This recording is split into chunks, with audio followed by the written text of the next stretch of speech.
Leading up to the 2024 presidential election, the nation has been rocked by pro-Palestinian campus protests, dueling battles at the U.S. southern border, and even abortion has made a surge to the top of voter concerns. While lawmakers and candidates navigate this landscape of issues for voters, there is one that Biden just cannot break from: inflation.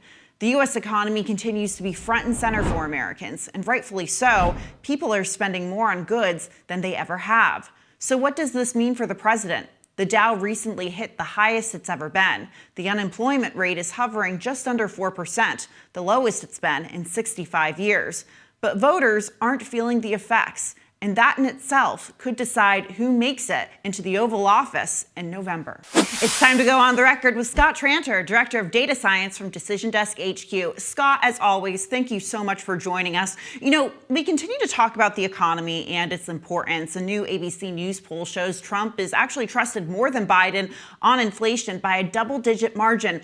Does this boil down to the president's messaging, or does Trump really have a better track record on inflation issues? Well, one, I think it is messaging. The President Biden likes to cite things like job numbers and the stock market and things like that. But by and large, inflation is what's driving people's opinions, and it's just more expensive to buy food and rent and go on vacations and things like that. Also, Donald Trump likes to remind people that while he was president, we had a great expansion in job creation and wealth and cheaper housing and lower interest rates, all those types of things. Whether or not he's the cause of that is a different question, but he is certainly claiming it, and that is certainly resonating with the voters. Yeah, he's certainly citing that in the old moniker, "Are you better off than you were 4 years ago?" But of course, 4 years ago now, it was the height of the COVID pandemic. So a little different type of situation here. So looking at that same poll, voters trust Trump more when it comes to every issue, or almost every issue: the economy, crime and safety, immigration, and even how to handle Israel's war with Hamas. Historically, Scott, what is the biggest concern for voters that they cast their ballot on? Historically, is certainly the last two elections, it's been the economy, and that's 2022 and 2020. You know, as you mentioned, we were in during COVID in 2020, so everyone was wondering. A lot of people lost their jobs, how the economy was going to come back.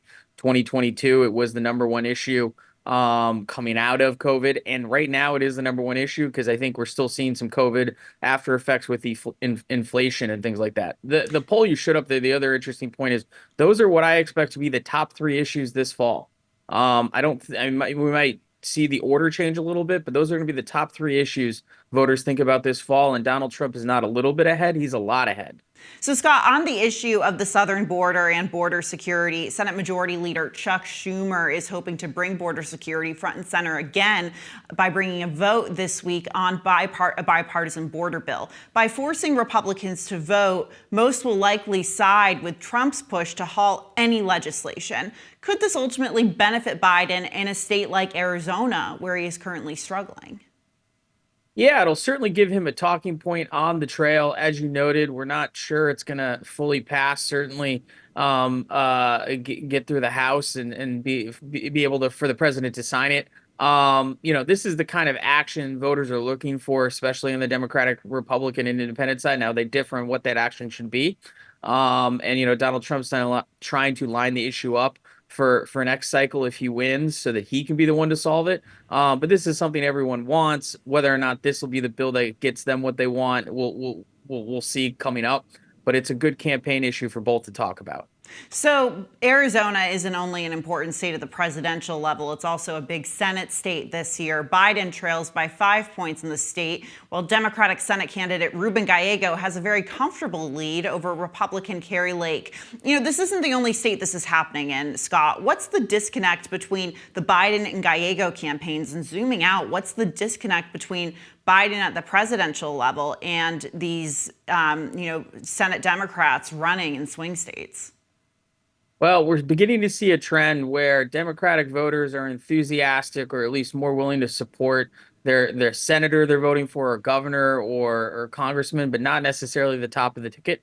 The last time we saw this was 2016, when there was less enthusiasm around Hillary Clinton and more enthusiasm around some of the senators and Democratic senators and congressmen there. It's early. I'd like to see the trend, but there is a separation, as you know, in Arizona.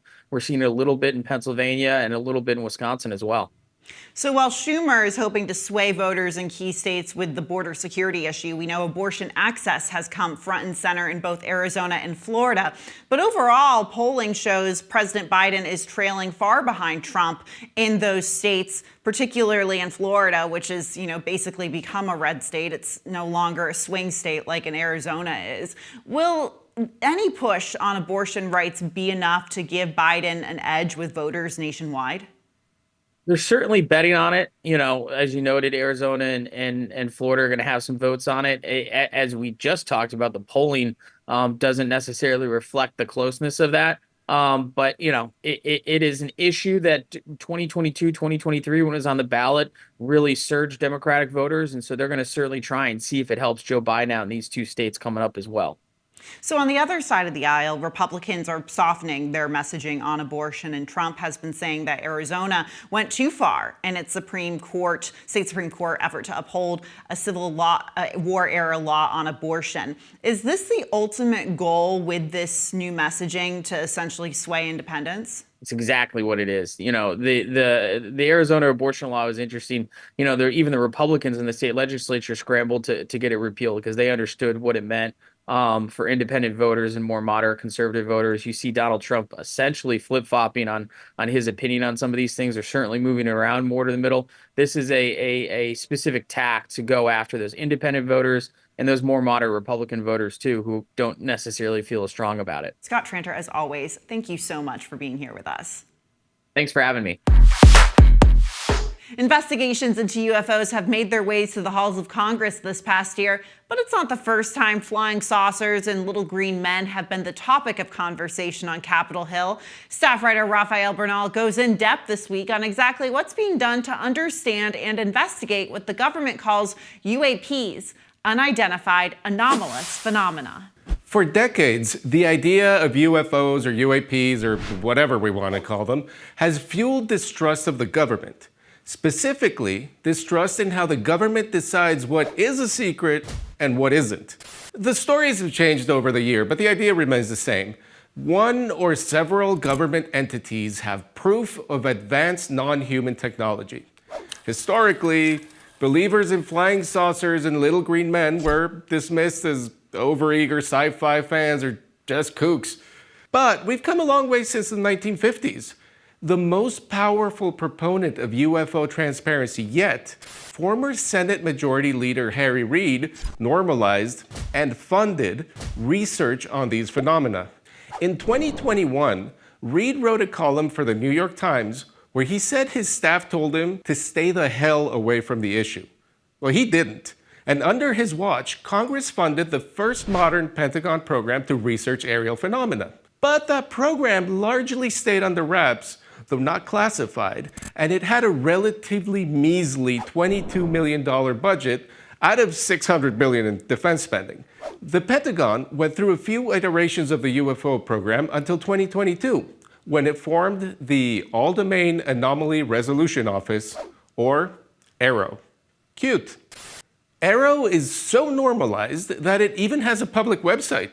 That site was mandated by Congress, so we'll never know if the Pentagon really wanted it that way. In March, AARO published a historical report of U.S. government involvement with unidentified anomalous phenomena. The report concluded that there is no empirical evidence of off-world technology in UAPs or for the existence of a secret government program. So that's it. Case closed. Except the report doesn't really explain much about the UAPs we've now all seen. AARO Acting Director Tim Phillips talked to reporters in March and said most UAPs were just aero trash, old balloons and stuff. But Phillips said there have been some cases of encounters with advanced technologies, but we can't discuss that here, and declined to answer a direct question asking if that technology was tied to foreign adversaries. And that's where national security and the right to know clash.